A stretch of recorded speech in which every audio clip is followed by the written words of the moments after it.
गॅसवरती कढईत 2 चमचे तेलामध्ये 2 बटाटे सालं काढून तुकडे करून चांगले परतून घ्यायचे आहेत. बटाटे शिजण्यासाठी थोडा वेळ झाकून ठेवा. झाकण काढून बटाटे काढून घ्या. त्याच कढईमध्ये थोडं तेल घालून जिरं, मोहरी, हिंगाची फोडणी करा.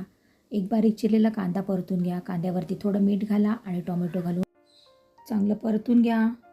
नंतर आलं लसूण मिरचीची पेस्ट घालून तीसुद्धा चांगली एकजीव करून घ्या.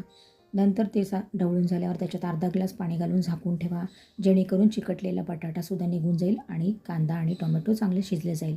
झाकण काढलेलं आहे, बघू शकता बटाटा निघालेला आहे चिकटलेला. अर्धा चमचा हळद घालायची, अर्धा चमचा गरम मसाला, 1 चमचा लाल तिखट घालून चांगलं ढवळून घ्यायचं आहे. 3-4 चमचे कांद्या खोबऱ्याचं वाटप घालून तेल सुटेपर्यंत चांगलं ढवळून घ्यायचं आहे. चवीपुरतं मीठ घालायचं आहे. 1 ग्लास पाणी घालून चांगलं झाकून ठेवा. उकळी आल्यावर झाकण काढून परतवलेला बटाटा घाला, वरून कोथिंबीर घाला, झाकून ठेवा. चांगली उकळी आल्यावर बटाट्याचा रस्सा खाण्यासाठी तयार.